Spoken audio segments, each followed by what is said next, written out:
Hello అండి, welcome to trading school Telugu. మనం అయితే మార్కెట్ అనాలిసిస్ చేసాం కదా. ఈ వీడియో అయితే అనాలిసిస్ చేసామండి. ఏమైనా డౌట్స్ ఉంటే ఒకసారి ఈ వీడియో చెక్ చేసి ఈ వీడియోకి వచ్చారనుకోండి, మీకు ఒక క్లారిటీ అయితే వస్తుంది. అలానే ఈ వీడియో అయితే కొంచెం లేట్గా అయితే పెట్టడం జరిగిందండి. మన వాళ్ళు ఎవరైనా మిస్ అయ్యి ఉంటే ఒకసారి ఈ వీడియో అయితే చెక్ చేయండి. మార్కెట్ డైలీ కొత్తే కదా, మరి దాంట్లో నిన్నటిది ఏంది, ఇవాళది ఏంది, మొన్నటిది ఉంది. ఎప్పుడైనా మార్కెట్ ఒకటే. మనకేం అర్థం అవ్వాలి, ప్రాక్టీస్ చేస్తూ రావాలి. మార్కెట్లో కావాల్సింది ఏంటిది, ఎక్స్పీరియన్స్ అండి. ఎక్స్పీరియన్స్ కావాలి కానీ మార్కెట్లో ఇవాళ అనాలిసిస్ వీడియోలు చూసామా, రేపు ట్రేడ్ చేసామా, వాళ్ళు ఎవరో బై చెప్పారు, వీళ్ళు ఎవరు సెల్ చెప్పారు అనేసి ఎంట్రీ తీసుకోవడం కాదు.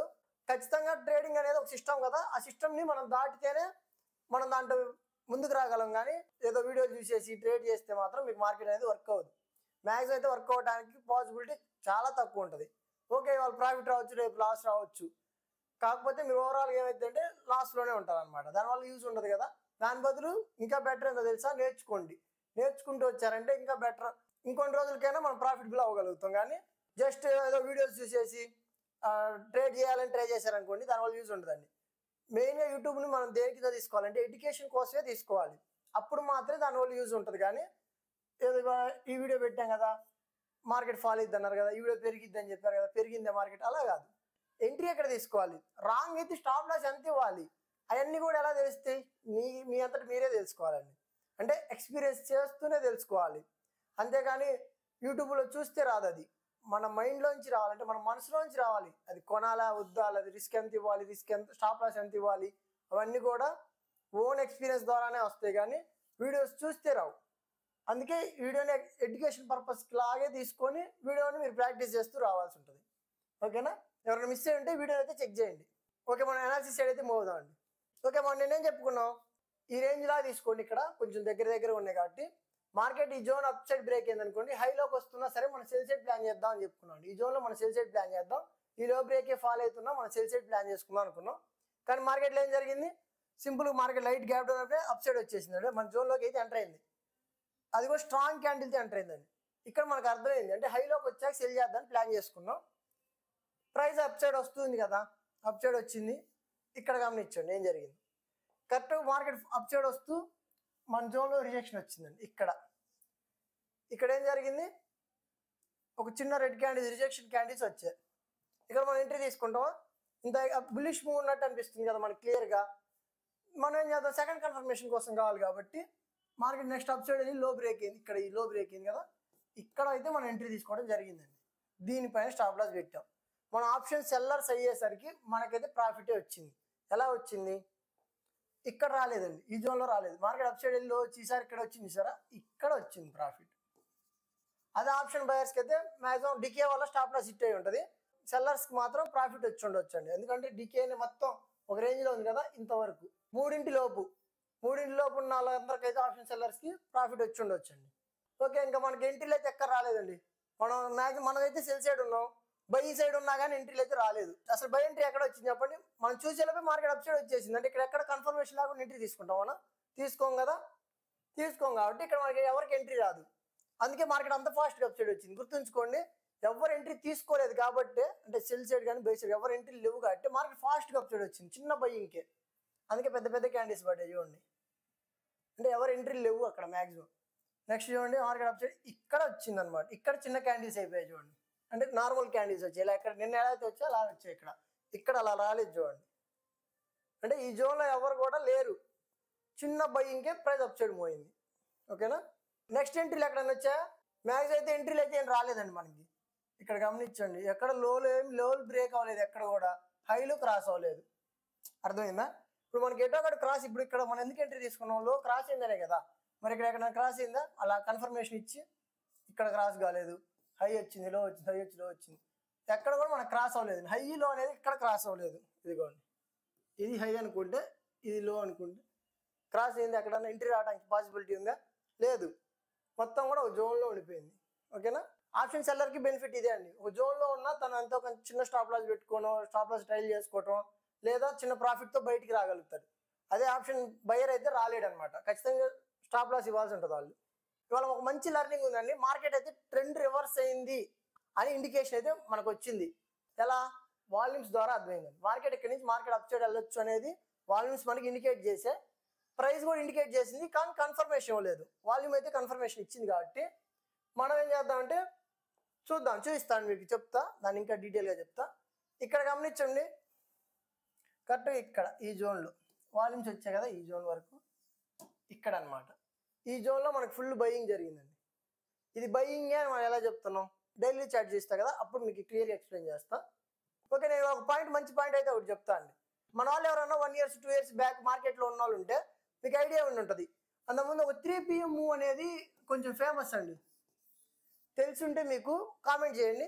3 PM మూవ్ అనేది అంతకుముందు ఉండేది, గుర్తుంటే మీకు.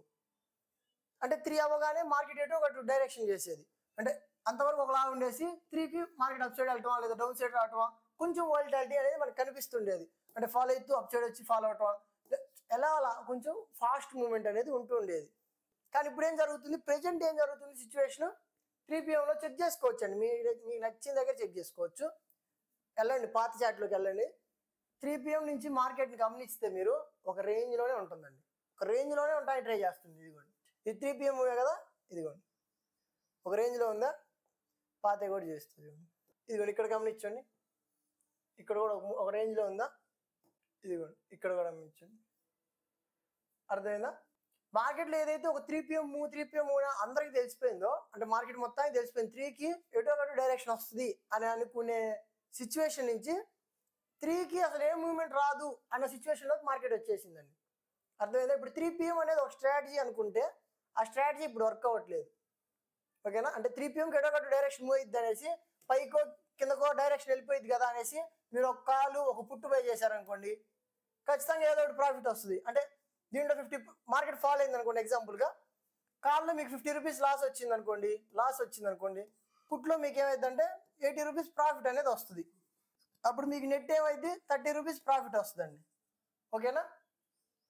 అలా మార్కెట్ని చేసేవాళ్ళు అంతకుముందు. 3 PM అనేది ఎటో ఒక డైరెక్షన్ ఉంటుంది కదా అనేసి ఇలా అయితే చేసేవాళ్ళండి. ఎంతో కొంత చిన్న ప్రాఫిట్ అని వస్తుంది, లేదా ఎటో ఒకటి మన క్యాపిటల్ మన దగ్గర ఉంటుంది అనేసి చేసేవాళ్ళు. కానీ ఇప్పుడు ఏం జరుగుతుంది, ఆ 3 PM స్ట్రాటజీ అనేది అయిపోయిందండి, అది వర్క్ అవ్వట్లేదు ఇంకా మార్కెట్లో. అర్థమైందా? నేను చేసా కదా ఆల్రెడీ, స్ట్రాటజీస్ అనేవి లైఫ్ లాంగ్ వర్క్ అవ్వని చెప్పా కదా, ఇదే దానికి ప్రూఫ్. మీరు చెక్ చేసుకోవచ్చు, పాత చాట్లోకి వెళ్ళండి. వాటిలో అంతకుముందు 3 PM ఒక 2 years బ్యాక్ వెళ్ళారంటే 3 PMకి చూడండి డైరెక్షన్ మార్కెట్ ఎటో ఒక డైరెక్షన్ ఉండేది. కానీ ఇప్పుడు ఉండట్లేదండి, అది అయిపోయింది. అంటే అందరికి తెలిసిపోయింది ఎటో ఒకటి మోయిద్ది కదా అనేసి ఏదో ఒకటి చేస్తూ ఉంటారు, దాన్ని న్యూట్రల్ చేస్తారు అనమాట. బెస్ట్ స్ట్రాటజీ ఫర్ ఎవర్ అనేసి ఒక వీడియో అయితే పెట్టడం జరిగిందండి. ఎవరైనా కొత్త వాళ్ళు ఉంటే ఒకసారి దాన్ని చెక్ చేయండి, అప్పుడు మీకు క్లియర్గా అర్థమైంది. ఈ 3 PM మూవ్ గురించి మాట్లాడుతున్నా కదా, అదే కూడా అదే అనమాట. ఆ వీడియోలో నేను క్లియర్గా ఎక్స్ప్లెయిన్ చేశాను. ఒక స్ట్రాటజీ అనేది మార్కెట్లో ఫిక్స్డ్గా వర్క్ అవ్వదు, మారిపోతూ ఉంటుంది. అలానే మనం కూడా మార్కెట్ అండర్స్టాండ్ చేసుకుంటూ మారిపోతూ ఉండాలి. కానీ ఒకటి నేర్చుకొని అదే వర్క్ అయ్యిద్ది అనుకుంటే ఇలా ఫెయిల్ అయ్యిద్ది. ఓకేనా? అలా అనమాట. ఓకే, మనం రేపటి అనాలిసిస్కి పోదామా? మనం ఏం చేస్తాం, డైలీ చెక్ చేస్తాం కదా, డైలీలో చెక్ చేద్దాం. డైలీ మిస్ అవుతుందండి ఎవరు కూడా, మంచి పాయింట్ ఉంది. ఓకే, మనం డైలీ టైం ఫ్రేమ్లోకి వచ్చామండి. ఓకే, ఇప్పుడు నేను ఒక క్వశ్చన్ అయితే అడుగుతా అండి. మ్యాక్సిమం మన వాళ్ళందరూ కూడా కామెంట్ సెక్షన్లో దానికి ఆన్సర్ ఇవ్వండి. ఇక్కడ గమనించండి, మార్కెట్ ఫాల్ అయితే వచ్చి ఇక్కడ వాల్యూమ్ వచ్చింది కదా, ఇది 1. ఫస్ట్ ఆన్సర్ ఇది, సెకండ్ ఆన్సర్ ఇది, థర్డ్ ఆన్సర్ ఇది. నేను క్వశ్చన్లో అడుగుతా, మీరు దాన్ని 1 2 3 అనేసి పెట్టేసి దానికి ఆన్సర్ ఇవ్వడానికి ట్రై చేయండి. ఇక్కడ గమనించండి, మార్కెట్ ఫాల్ అయితే వచ్చింది, ఇక్కడ వాల్యూమ్ వచ్చింది. దీన్ని మనం ఏమనుకుంటున్నాం, ఈ వాల్యూమ్ మనం ఏమనుకున్నాం, నెక్స్ట్ చూద్దాం. మార్కెట్ అప్ సైడ్ వచ్చి ఇక్కడ ఒకటి వచ్చింది కదా, ఇక్కడ దీన్ని మనం ఏమనుకున్నాం, సెకండ్ది. ఇప్పుడు థర్డ్. ఈ మూడిట్లో ఇక్కడ బయర్ డామినేట్ చేస్తున్నారు, సెల్లర్ డామినేట్ చేస్తున్నారా? 2లో కూడా బయరా సెల్లరా? 3 కూడా బయర్ సెల్లరా? సింపుల్ చెప్పాలంటే మనం ఫస్ట్ వాల్యూమ్లో మనం దాన్ని బయర్ లాగా చూస్తున్నాం, సెల్లర్ లాగా చూస్తున్నావా? సెకండ్ దాంట్లో మనం బయర్ లా చూస్తున్నాం, సెల్లర్ లా చూస్తున్నావా? థర్డ్ దాంట్లో మనం బయర్ లా చూస్తున్నాం, సెల్లర్ లా చూస్తున్నావా? ఈ వాల్యూమ్స్ని అనేది మీరు కామెంట్ చేయండి. జస్ట్ 1 అని పెట్టేసి by, second 2 cell, third cell, అట్లా మీ ఇష్టం, మీకు ఏమనిపిస్తుంది అనేది కామెంట్ చేశారనుకోండి, మీకు కూడా మంచి నాలెడ్జ్ అయితే బిల్డ్ అవుతుందండి. రేపు చెప్తానండి, ఇప్పుడు క్వశ్చన్ అడిగా కదా, రేపు చెప్తా దానికి ఆన్సర్. మార్కెట్ అయితే ఇక్కడ గమనించారా, మార్కెట్ అప్ సైడ్ వచ్చి లో వచ్చింది సారా. ఇక్కడ గమనించండి ఏం జరిగిందో. మార్కెట్ ఆల్రెడీ ఫాస్ట్ అగ్రెసివ్గా ఉంది. మనం ఫిబొనాచి చేసి ఈ జోన్ ఉంది కదా, ఈ జోన్ ఇంపార్టెంట్ అనుకున్నాం. కానీ మళ్ళీ ఇంకో డౌట్ కూడా వచ్చింది మనకి, ఇంత అగ్రెసివ్లో ఈ కింద దాకా రానిస్తారా, మార్కెట్ అప్ సైడ్ వెళ్ళడానికి ఛాన్స్ ఉంటుంది అనుకున్నాం కదా. మార్కెట్ అయితే అప్ సైడ్ వెళ్ళడానికి రెడీ అయిందండి. మార్కెట్ ఇక్కడ నుంచి ట్రెండ్ రివర్స్ అవుతున్నట్టే, మనకు వాల్యూమ్ కూడా కన్ఫర్మేషన్ వచ్చింది. సింపుల్గా చెప్పాలంటే మార్కెట్ అప్ సైడ్ వెళ్ళిద్ది అనేది నా వ్యూ. మ్యాక్సిమం మార్కెట్ అయితే హై గ్యాప్ అప్ జరగచ్చు, మనం బుల్లిష్గా ఉందండి మార్కెట్లో, అప్ సైడ్ వెళ్ళిద్ది అనేది మన వ్యూ.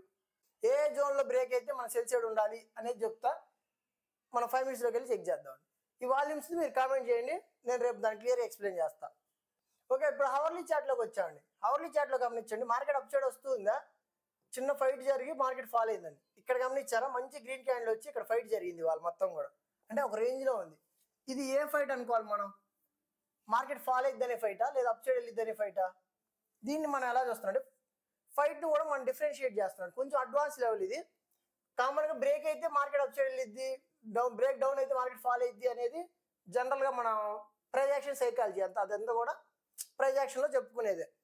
మనం ఏం చేద్దాం అంటే వాళ్ళకంటే కొంచెం ముందు ఉండాలి కదా. మనం ఈ ఎటు బ్రేక్ అవ్వచ్చు అనేది మనం ఇంకొంచెం రెడీగా ఉండాలి. అందరికంటే ముందు ఉంటేనే కదా మన ఎంట్రీ కూడా ముందు ఉంటుంది. అందుకని మనం ముందే అర్థం చేసుకున్నాం అనుకోండి, ముందే ఎంట్రీ తీసుకోగలుగుతాం. ఇక్కడ గమనించండి ఏం జరిగింది, మార్కెట్ అప్ సైడ్ వస్తూ ఫాల్ అయ్యి అప్ సైడ్ రావడానికి ట్రై చేసింది. అంటే ఇది ఒక ట్రెండ్, అప్ ట్రెండ్లో ఉంది మార్కెట్. ఇక్కడ అగ్రెసివ్గా ఎవరు ఉన్నారు, ఇక్కడ ఈ స్టేజ్లో బయర్స్ అగ్రెసివ్గా ఉన్నారు కదా, ఇక్కడ అగ్రెసివ్గా ఎవరు ఉన్నారు, సెల్లర్స్ ఉన్నారు. ఇప్పుడు చూడండి, మార్కెట్ రూల్ ప్రకారం ఏంటిది, అప్ సైడ్ వెళ్ళి లో వచ్చి అప్ సైడ్ వెళ్ళాలి మార్కెట్. ఓకేనా, ఇక్కడ చిన్న ఫైట్ జరిగింది కాబట్టి మనం ఎటు చూస్తున్నాం అంటే మార్కెట్ ఇప్పుడు ఎక్కడ ఉంది, హైలో ఉంది కదా ఆల్మోస్ట్. ఇక్కడ సెల్లర్స్ వస్తూ ఉంటారు. ఓకేనా, ఇక్కడ సెల్లర్స్ వస్తూ ఉంటారు, హైలో సెల్ చేయాలని ట్రై చేస్తున్నారు. కానీ ఇక్కడ ఫైట్ జరుగుతుంది కాబట్టి మార్కెట్ అప్ సైడ్ వెళ్ళిద్ది అనేది మన వ్యూ. అంటే ఎవరైతే సెల్ చేస్తూ ఉన్నారో వాళ్ళందరినీ బై చేస్తున్నారో అని మనకు అర్థమైపోయింది కాబట్టి మార్కెట్ ఇక్కడ నుంచి అప్ సైడ్ వెళ్ళొచ్చు అనేది మన వ్యూ అండి. ఓకేనా, ట్రెండ్ అయితే మారిందని అనుకుంటున్నాం. చూద్దాం 5 minutesలోకి వెళ్ళేసి అది ఎక్కడ బ్రేక్ అయితే మనం అప్ సైడ్ ఉండొచ్చు, ఎక్కడ బ్రేక్ అయితే మనం డౌన్ సైడ్ ఉండొచ్చు అనేది చూద్దాం. ఓకే, ఇక్కడ గమనించండి, మార్కెట్ అప్ సైడ్ వచ్చి ఒక రేంజ్ చేసింది కదా, రేపు న్యూట్రల్ ఓపెన్ అయింది అనుకోండి, మార్కెట్ న్యూట్రల్ ఓపెన్ ఈ హైక్ క్రాస్ అయింది అనుకోండి, ఇక్కడ మన జోన్ ఉంది కదా, మన జోన్ దగ్గర ఉంది కదా ప్రైస్, ఈ జోన్ దగ్గర మార్కెట్ బ్రేక్ అయింది అనుకోండి, అప్ సైడ్ వచ్చి క్లోజ్ అయింది అనుకోండి, మార్కెట్ అప్ సైడ్ వెళ్ళడానికి పాసిబిలిటీ ఉంది. లేదు, మార్కెట్ న్యూట్రల్ ఓపెన్ అయ్యి లో బ్రేక్ అయింది అనుకుందాం, లో బ్రేక్ అయినా సరే లోలోకి వస్తుంటే నేను ఇక్కడ బై సైడ్ ప్లాన్ చేస్తాను. ఈ జోన్ ఉంది కదా, ఇక్కడ కూడా మనం బై సైడ్ ప్లాన్ చేద్దాం. లేదు, మార్కెట్ లైట్ గ్యాప్ డౌన్ అయినా, లేదు మార్కెట్ లైట్ గ్యాప్ అప్ అయినా సరే మనం బై సైడే ప్లాన్ చేస్తున్నాం. లైట్ గ్యాప్ అప్ అయింది అనుకోండి, మార్కెట్ అసలు కిందకు రావచ్చు రాకపోవచ్చు చెప్పలేండి. మార్కెట్లో మనకి క్లియర్గా కనిపిస్తుంది, ఇక్కడ మంచి పెద్ద పెద్ద బయింగ్ జరిగింది. ఆప్షన్స్లో కూడా మీరు చెక్ చేసుకోవచ్చు. మార్కెట్ ఇక్కడ ఏం జరిగింది, ఒక రేంజ్లో ఉంది కదా, కానీ కాల్స్ పెరిగాయండి. 3కి వెళ్ళండి, మీరు చెక్ చేసుకోండి. నెక్స్ట్ వీక్ కాంట్రాక్ట్లోకి వెళ్ళండి. అంటే ఇవాళ ఎక్స్పైరీ కదా, రేపు చూసేది ఫ్రైడే రోజు చేస్తాం కదా, అది వెళ్ళి చూడండి. 3 PM నుంచి 3:30 దాకా మార్కెట్లో కాల్స్ పెరిగిపోయి ఉన్నాయండి. అంటే మార్కెట్ ఎక్కువ పెరిగి ఉన్నాయి కాల్స్. అర్థమైపోయింది, బిగ్ ప్లేయర్స్ ఎంటర్ అవుతున్నారు మార్కెట్లో. మార్కెట్ అయితే అప్ సైడ్ వెళ్ళిపోవడానికి పాసిబిలిటీ కనిపిస్తుంది. ఏదైనా జరగనివ్వండి, మనం అయితే లైట్ గ్యాప్ అప్ అయితే, హై గ్యాప్ అప్ అయితే మార్కెట్ అక్కడి నుంచి రన్ అయిపోవచ్చు, కిందకు వచ్చే ఛాన్స్ తక్కువ ఉందండి. మార్కెట్ హై గ్యాప్ అప్ అయితే లో, ఇక్కడ మనం ప్రతిసారి చెప్పుకుంటాం కదా, హై గ్యాప్ అప్ అయితే లోలోకి రానివ్వండి అని. లోలోకి రావాల్సిన అవసరం లేదు, మార్కెట్కి వెళ్ళిపోవడానికి పాసిబిలిటీ ఉంది. ఓకేనా, బ్రేక్ అవుతుంటే మనం బై సైడే ఆలోచిద్దాం. మార్కెట్ ఇక్కడ రిజెక్ట్ అవుతున్నా లోలోకి వస్తున్నప్పుడు బై సైడే ఆలోచిద్దాం. మన ఓవరాల్ మొత్తం కూడా బై సైడ్ ఆలోచిద్దాం. మన సెల్ సైడ్ ఎక్కడ ఆలోచిద్దాం అంటే ఇక్కడ ఆలోచిద్దాం. ఈ జోన్ బ్రేక్ అయితేనే మన సెల్ సైడ్ ఆలోచిద్దాం. ఎక్కడుంది అది, 23,400 ఆ జోన్లో ఉంది. అసలు అవసరం లేదు, సెల్లింగ్ అవసరం లేదు. మ్యాక్సిమం ప్రాబిలిటీ అయితే light gap up, high gap up అవడానికి పాసిబిలిటీ అయితే ఉందండి మార్కెట్లో. ఓకే, మనం కొంచెం అలర్ట్గా ఉండాల్సింది ఎక్కడ, ఈ జోన్లో అండి. 23,870 అంటే మొన్నటి హై ఉంది కదా, ఇక్కడ ఈ జోన్ దగ్గర కొంచెం అలర్ట్గా ఉండండి. మార్కెట్ లైట్గా అట్లా డౌన్ వచ్చేసి అప్ సైడ్ బ్రేక్ అయింది అనమాట. బ్రేక్ అవడానికే పాసిబిలిటీ ఉంది, మార్కెట్ అయితే అప్ సైడ్ వెళ్ళడానికే పాసిబిలిటీ కనిపిస్తుంది. అంత కాన్ఫిడెంట్గా ఎందుకు చెప్తున్నాం అంటే మనకి మొత్తం కూడా బై సైడే చెప్తున్నాయి, అంటే బయింగే చెప్తున్నాయి. అందుకని మనం బై సైడే ఆలోచిస్తున్నాం. ఈ లో బ్రేక్ అయితేనే నేను మార్కెట్ సెల్లింగ్ ఆలోచిస్తాను, సింపుల్గా చెప్పాలండి. ఓకే, నా అనాలిసిస్ కనుక నచ్చినట్టయితే వీడియోకి లైక్ చేయండి, డౌట్స్ ఉంటే కామెంట్ చేయండి, మీ ఫ్రెండ్స్కి షేర్ చేయండి, ఛానల్ సబ్స్క్రైబ్ చేసుకోండి. అలానే క్వశ్చన్ అడిగా కదా, దానికి కూడా ఆన్సర్ చేయండి. మీకు కూడా చాలా మంచి నాలెడ్జ్ అయితే బిల్డ్ అవుతుంది. Thank you.